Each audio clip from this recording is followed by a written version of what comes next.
Welcome everyone to our community-focused series, NHL in Depth. My name is Clappy and I'm the NHL 22 Community Manager. The goal of this series is to provide you with a full look at each of your favorite modes and areas of the game. We will be talking extensively through numerous areas of the game and be joined by various members of our development team to best explain what's new. We've collected your feedback throughout the year, and it was a major factor in our thinking and design for NHL 22, so I'd like to thank you for your continued support and feedback. Please keep it coming. Here's when you can expect more information on the following areas, so make sure you stay tuned to our YouTube, Twitch, and other social channels to stay best informed on NHL 22. We will also have an update around the closed technical test, so stay tuned to hear more about that. With all that said, welcome to NHL 22 In Depth for the World of Chel.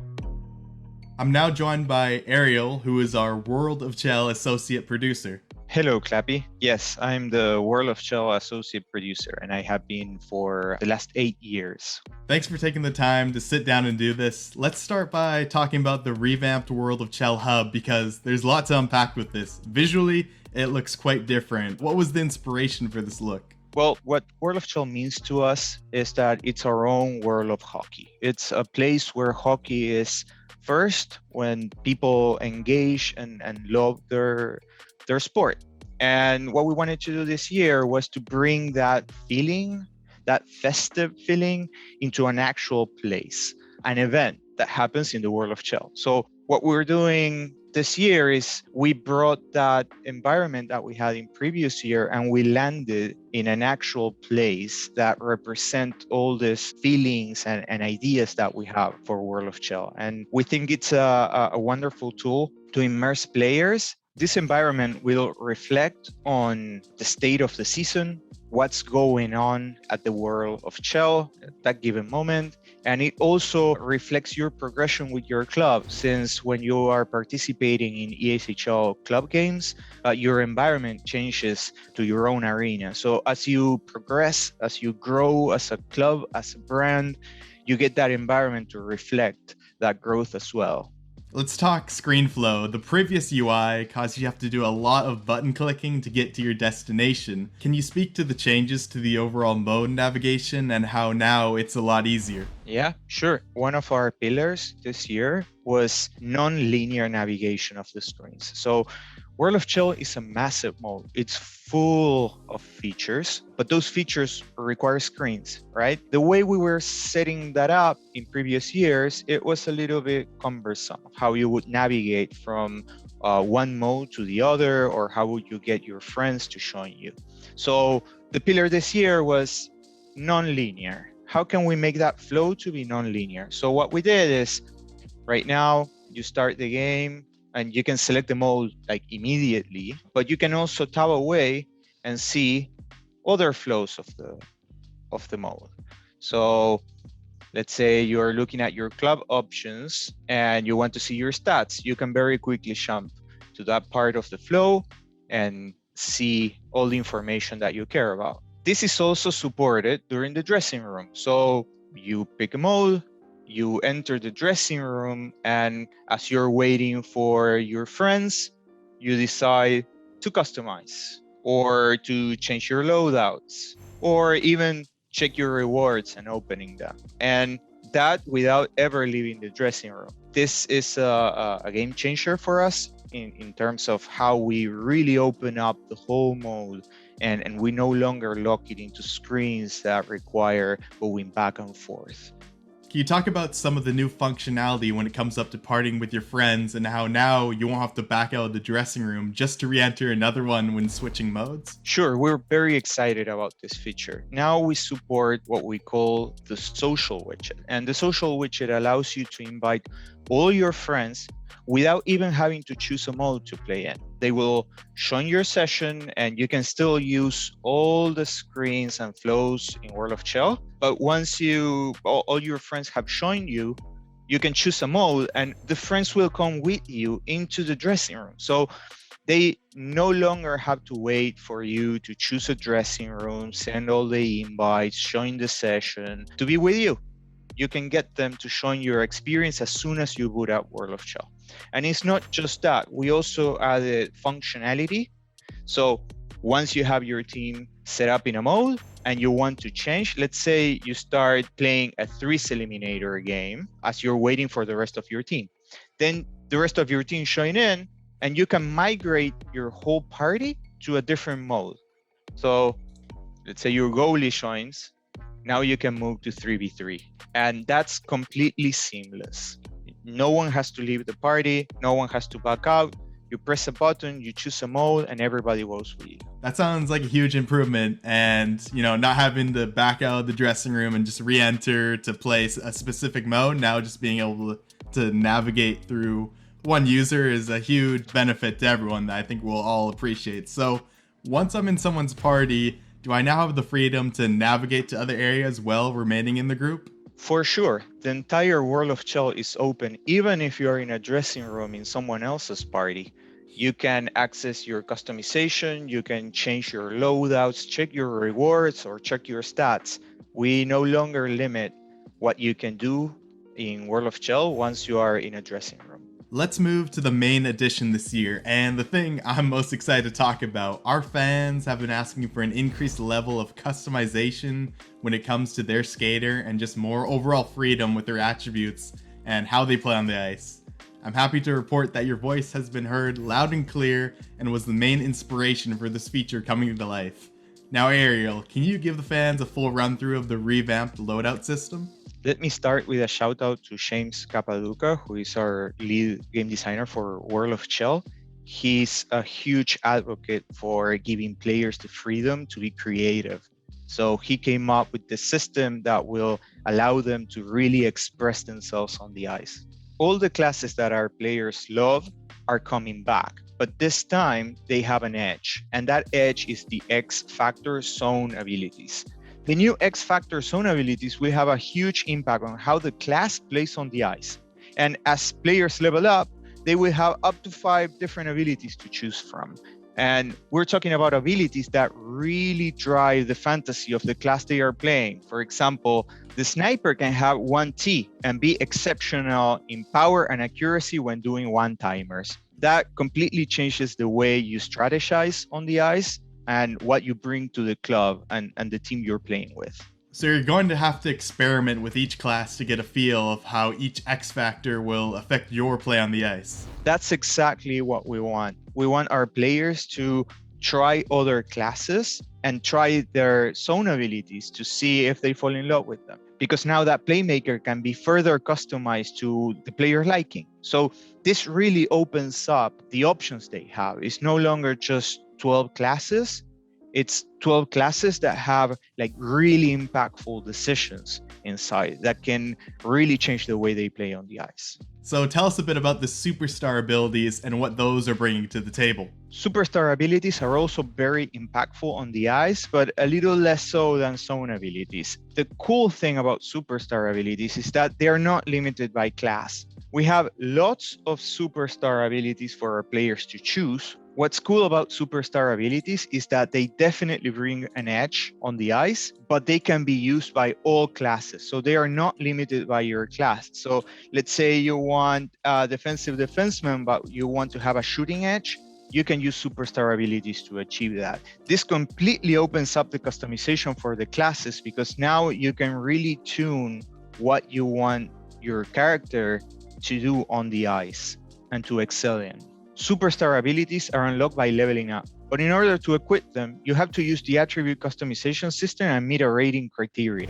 Can you tell us more about that attribute customization system? That's one of the largest requests we get every year, is the ability to customize attributes to your liking after you select your initial class. Sure, this is one of the most critical systems in our new loadout feature. This system will give players the freedom to tune and modify their ratings while keeping the game balanced on the ice. And that was a critical design pillar for us. We want to get our players to be expressive, we want them to be creative, but we also want to keep the game balanced. And we also want to keep the classes to still feel meaningful and differentiate them on the ice. So what we did is we separated the ratings into different categories. Those categories are what we call attributes, You have technique, power, playstyle, tenacity, and tactics. And this system will allow players to move up to 5 points from one rating to another. Each rating has a specific cost assigned to them. So let's say a player wants to increase body checking, which is a really useful skill on the ice. They might have to sacrifice other ratings, and the other ratings they sacrifice might not have the same amount of points associated to them. So for example, offensive awareness would require sacrificing 3 points in order to accommodate 2 points in body checking. This is done to keep the balance in the game, and also to provide players with smart and fun ways to customize their character. If all the amazing ratings in our game are very easy to increase, then everybody would do that, and we would lose all the different combinations possible. Now players will actually have to make conscious decisions of how they want to play on the ice. We want our players to really understand their decisions. So what we added this year is a description of what the rating does. So now there are no secrets for our players. Our players can come in, tune their class to their liking, modifying the ratings, and getting exactly what they are looking for on the ice. This is really good stuff and exactly what players have been asking for. What if I want to increase a specific attribute more than just +5? Because everyone's going to immediately see how high they can get their speed. So is there a way to, add on to that +5 that you can edit in your attributes alone? Players can still modify their more physical attributes by changing their height and weight. But on top of that, we added boosts. Boosts are flat increases to a rating of the player liking. There are no negative effects tied to them, but players will have to meet a rating threshold. For example, slapshot timing gives you slapshot accuracy, but requires your hand-eye to be over 80. This allows the boost to give that extra edge to the character, while at the same time remain balanced in the overall system. All zone abilities, superstar abilities, and boosts are locked through our level progression system. So as you play, you level up, and you are going to get more and more things to play with. But we're also going to be releasing some special superstar abilities and boosts throughout the seasons. So each season will have new things for you to play on to shake up the meta and hopefully get even more creativity out of our community. Level progression has been a big ask from people, so I'm glad that's getting implemented, and it's going to be interesting to see how these new superstar abilities and boosts potentially change up the meta season to season when they're added. Yeah, players will see their playstyle evolve as they level up, and on top of that, we will be dropping more superstar abilities and boosts during the season. So each season will have the opportunity for them to shake up their strategies and come up with a new meta. So it's safe to say that players will have more control over their skater than ever before. This was the number one thing in our minds. We want to give tools to our players to really customize how they play on the ice, because we want World of Chel to be that inviting place in which players can be themselves. And that's expressing themselves through customization, but that's also how they play on the ice, how they get known for their achievements on the ice. And how can you feel proud about that when you don't feel yourself? So we think that these systems are going to allow them to really break the classes into something that feels unique and personal to them. I think it's important to mention that World of Chel is still the same very inviting mode that it was in the past. You can compete on the ice even being level 1, because we have all the systems available to our players, but we remain balanced on the ice. So as a level 1, you can face a level 50 and you will have the same chances of winning than them, because the system is always balanced for everybody to have a great experience. We also worked with some creators to give them early access to create their own custom builds. Let's see what they came up with. For my build this year, I'm going with the Playmaker class at 5'7", 170 pounds. I'm right-handed, so I made my player a right-handed player as well. I chose Third Eye as my zone ability because it gives me a large increase to pass assist with exceptional ability to auto saucer passes out of a player's field of vision. And I chose that because I like to make passes that the opponents don't typically see, where my body may not be in the best position, but I still want to be able to get the passes to my opponents so they can score a goal. For my superstar ability, I chose Tape to Tape, and the reason being is because it's going to give me advanced power and accuracy on auto saucer and backhand passes within my vision. I want to use that again to kind of hammer down on getting accurate passes to my teammates, so that way they can bury for me and I can load up the apples. For my second superstar ability, I'm going with Elite Edges. This is going to give me advanced maneuverability with the ability to turn tight corners while retaining high speed. I want to do this year because I like to take quick cuts in the offensive zone, and that'll give me that extra edge to get past the defenseman and put the puck in the back of the net. For my boost, I chose controlled passing so I can have even more accurate passes, as well as offensive timing to increase my hand-eye, so that way I'll have a little bit more accuracy on one-timers, be able to handle tough passes from my opponents, as well as deflect pucks in front. Going through my technique attributes, I decided to take 2 away from my wrist shot accuracy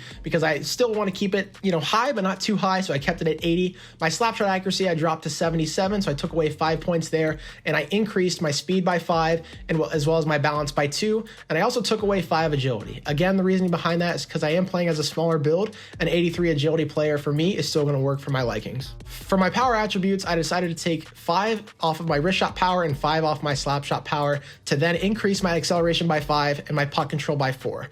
To do this, I also had to decrease my endurance by 5. Reason being, I don't shoot the puck a whole lot, and I wanted to make sure I could keep my speed up, be able to get on quick breakaways at my teammates' feet, and that way I can put the puck in the back of the net. For my playstyle attributes, I was able to get my passing up to 99 with an increase in boosts and as well as the attributes individually. I unfortunately had to take away 5 to my offensive awareness, up to 7 on my body checking due to my height and weight, and then 3 on my stick checking to then be able to put +4 to my defensive awareness. I'm doing this because I still want to be a strength in the offensive zone, but I don't want to be too bad in the defensive zone where it's going to be a liability for my team. For my tenacity attributes, I decided to boost my hand-eye very high, up to +7 with my boosts included, in order to be able to deflect pucks, pick up passes from my teammates, and again, have a better accuracy for one-timers. To do so, I did have to take a little bit off my strength and a little bit off my durability and a lot of my shot blocking, because for me, whenever I shot block, I typically myself get in the way of the lane, so I don't think I'm going to rely too much on the animation to get that block. For my tactics attributes, deking at 83 was perfect for me.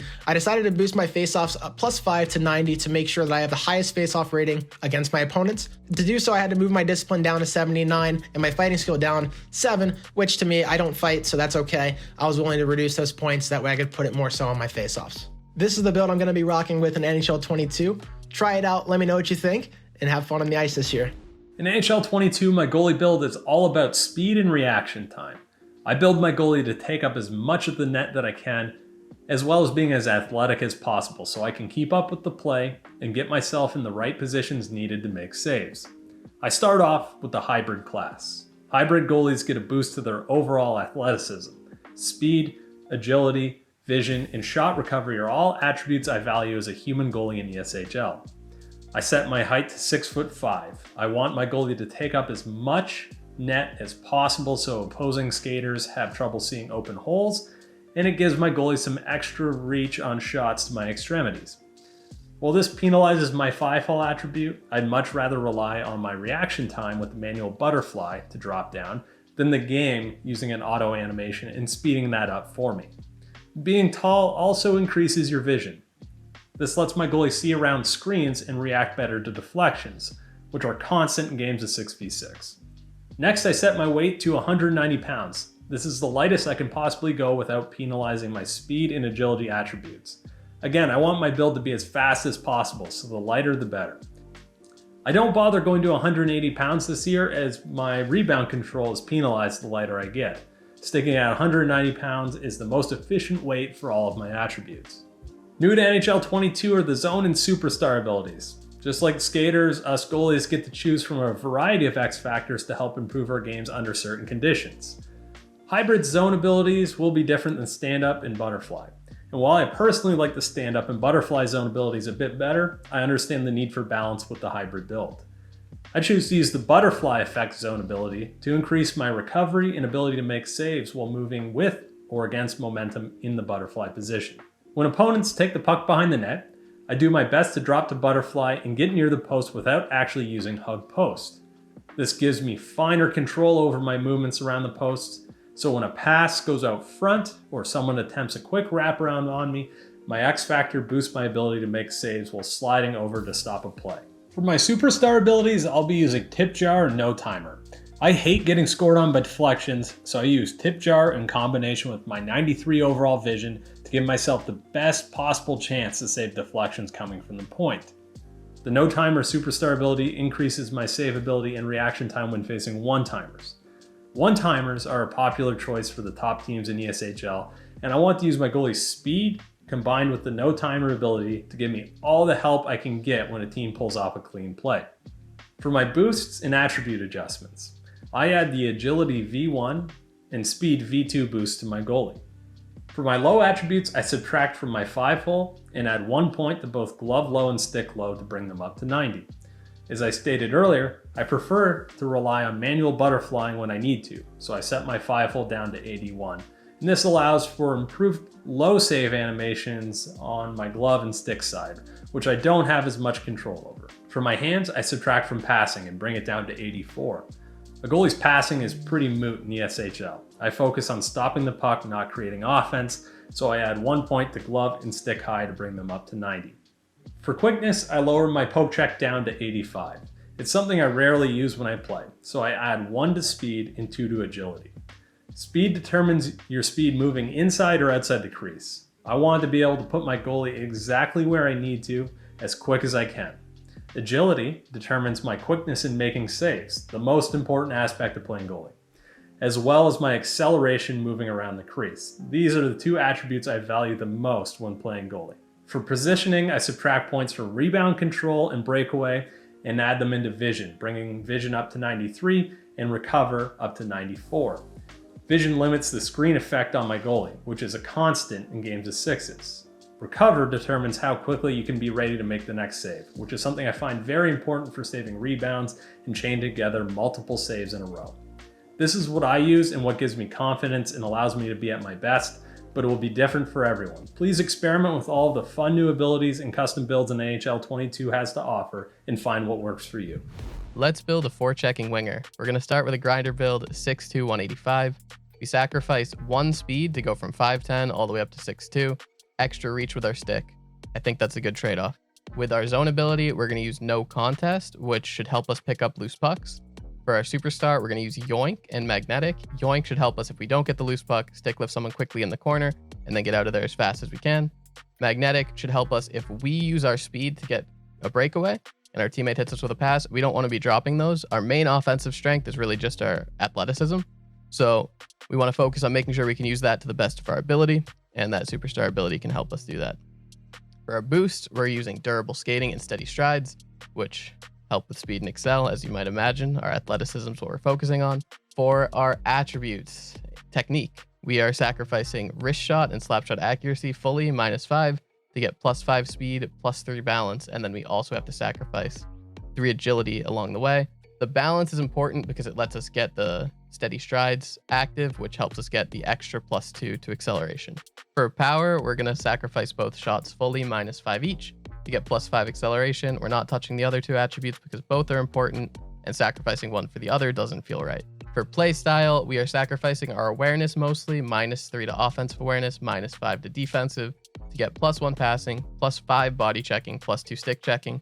We want to be on the front foot, so defensive awareness isn't as important. We want to be on top of people rather than waiting for interceptions. So if we're forechecking them, we're probably not going to intercept the puck anyway. What we're going to do is poke it off of them, hit them before they can get the pass off, or just interrupt it with a defensive skill stick rather than waiting for the animation. Then for offensive awareness, I would rather have it a little bit higher, but unfortunately you can't get everything super high, so you have to sacrifice 3 points, and that's okay. For tenacity, we are sacrificing 2 hand-eye to get 4 strength to get it up to 80.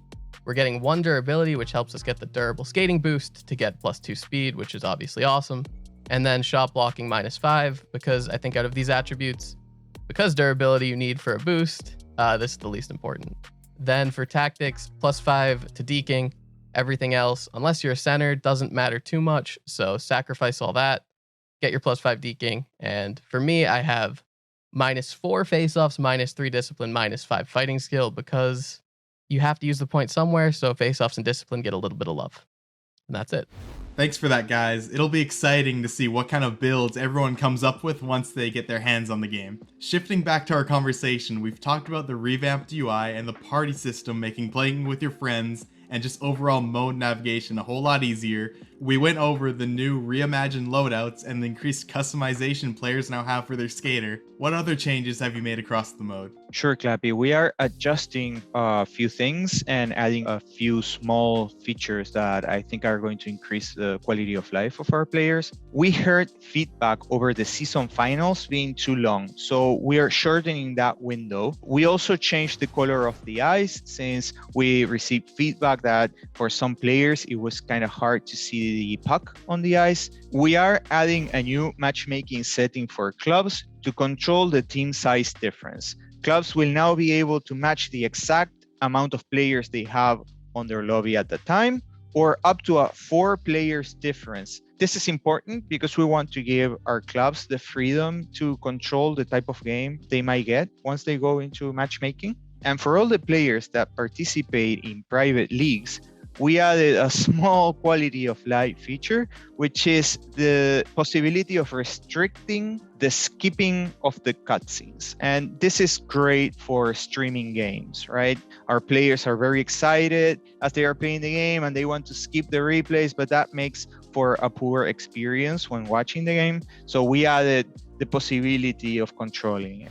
There you have it, everything new in the world of Chel. I want to take this moment to also announce that the NHL 22 closed technical test will go live tomorrow on August 30th, and it will be centered around the world of Chel. So you'll have the opportunity to jump in and play as soon as tomorrow if you registered. But even if you missed registration, stay tuned to our social channels as we will be giving out some codes throughout the week. Thanks again to Ariel and the entire team for everything they implemented this year. I hope you guys enjoyed the first episode of our in-depth series. I think this turned out to be a great way to showcase the mode, and while I don't want to spoil the content in our upcoming videos, you'll definitely want to make sure you tune in. I'll see you in September where we'll be talking everything gameplay. See you then.